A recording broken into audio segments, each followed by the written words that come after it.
ये कहानी एक गांव की है जहां प्रदीप और शीतल एक घर में रहते थे। दोनों ने घर वालों से छुपकर शादी की थी। एक दिन शीतल प्रदीप से कहती है, सुनो प्रदीप, तुम कब मुझे अपने घर वालों से मिलवाओगे? तो प्रदीप कहता है, तुम फिक्र मत करो, मैं जल्द ही तुम्हें अपने माँ बाप से मिलवा दूंगा और साथ में ये भी कह दूंगा कि तुम मेरी पत्नी हो और हम दोनों ने शादी कर ली। ये सुनकर शीतल कहती है, अरे प्रदीप, तुम हमेशा से ऐसा ही कहते हो, पर अब तक तुम मुझे मिलवाने नहीं लेके गए। हमारी शादी को 2 महीने हो गए। अगर कल को तुम्हारे घर वालों ने कहीं और शादी कर ली तो मैं तो मर जाऊंगी, क्योंकि मैं तुमसे बहुत ज्यादा प्यार करती हूँ। तो प्रदीप कहता है, अरे पगली, मैं भी तो तुमसे बहुत प्रेम करता हूँ, मेरा तुम्हारे अलावा है ही कौन। फिर एक रात प्रदीप अपने माँ बाप से मिलने घर आता है। माँ प्रदीप को देखकर खुश होती है और कहती है, अरे प्रदीप, तूने अच्छा किया कि तुम घर आ गए। मुझे तुमसे एक बात करनी है। तुम्हारे लिए एक बड़े घर से रिश्ता आया है। प्रदीप यह सुनकर परेशान हो जाता है। तो माँ उसे कहती है, बेटा, परेशान होने की जरूरत नहीं, लड़की इतनी खूबसूरत है कि तू भी देखेगा तो खुशी से पागल हो जाएगा। यह कहकर वो प्रदीप को लड़की का फोटो दिखाती है, जिसे देखकर प्रदीप खुशी से पागल हो जाता है। वाह माँ, यह लड़की तो बहुत खूबसूरत है।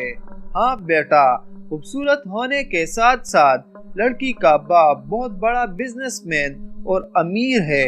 इतना जहेज मिलेगा कि हम दोनों सारी जिंदगी ऐश करेंगे। ये सब बातें सुनकर प्रदीप की नीयत बदल जाती है और वो अपनी माँ से कहता है कि माँ, मेरी तरफ से तो हाँ है, बस तुम अब शादी की तैयारी शुरू करो। मैं 4-5 दिन में अपने कुछ काम निपटा के आता हूँ। माँ के जाने के बाद प्रदीप सोच में पड़ जाता है कि अब शीतल से कैसे छुटकारा हासिल किया जाए। अचानक उसे एक तरकीब सूझती है और वो अगले ही दिन शीतल के पास उसके घर आता है। शीतल प्रदीप को देखकर खुश होती है तो प्रदीप शीतल से कहता है, शीतल, मैं तुम्हें इस दफा कहीं घुमाने लेके चलता हूँ, वहाँ हम दोनों खूब मजे करेंगे। इसी दौरान शीतल कहती है, अरे मुझे भी तुम्हें एक खुशखबरी सुनानी है। तो प्रदीप कहता है, कैसी खुशखबरी? शीतल कहती है, अरे प्रदीप, तुम पापा और मैं मामा बनने वाली हूँ। प्रदीप खुश होकर कहता है, अरे ये तो बहुत खुशी की बात है। इसी खुशी में हम कल ही शिमला चलेंगे। प्रदीप शीतल को शिमला ले आता है और वहाँ मौका पाकर शीतल को मार देता है। फिर उसके बाद वो माँ बाप के घर पहुँच जाता है, जहाँ वो उस अमीर लड़की सुनीता से शादी कर लेता है और दोनों खुशी खुशी से रहने लगते हैं। दूसरी तरफ शीतल मर कर चुड़ैल बन जाती है और वो प्रदीप के गांव के पास वाले जंगल में रहने लगती है।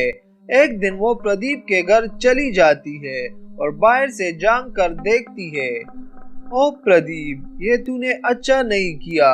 तुमने मुझे मारकर दूसरी शादी कर ली और अब खुद मजे से अपनी दूसरी बीवी के साथ रह रहा है।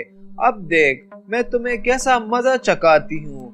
फिर कुछ ही दिन बाद सुनीता भी माँ बनने वाली होती है। प्रदीप बहुत खुश होता है और सुनीता से कहता है कि तुमने मुझे जिंदगी की बहुत बड़ी खुशी दी है, मैं तुम्हारा बहुत एहसानमंद हूँ। सुनीता कहती है, हाँ, इस तरह हमारी फैमिली कंप्लीट हो जाएगी। पर शीतल सब बातें सुन लेती है और कहती है कि देख अब मैं क्या करती हूँ। मुझे अपने बच्चे को जन्म देने के लिए इंसानी शरीर की जरूरत है। अब सुनीता ही मेरे बच्चे को जन्म देगी। फिर एक दिन शीतल जादू की मदद से अपने बच्चे को सुनीता के पेट में डाल देती है। इस तरह 9 महीने के बाद सुनीता 2 बच्चों को जन्म देती है, एक अपने बच्चे और दूसरे शीतल के बच्चे को। शीतल का बच्चा बिल्कुल चुड़ैल की तरह दिखता था, जिसे देखकर तमाम घर वाले डर जाते हैं। तो प्रदीप की माँ कहती है, अरे ये क्या हुआ, मेरे बेटे ने ऐसा क्या पाप कर दिया।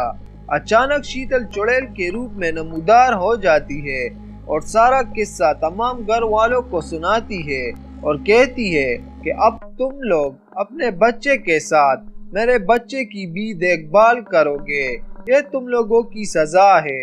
और वो गायब होकर चली जाती है।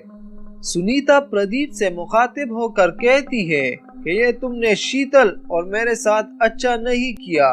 तुमने पैसों की लालच में आकर एक मासूम की जान ली। ये सब सुनकर प्रदीप जोर जोर से रोने लगता है।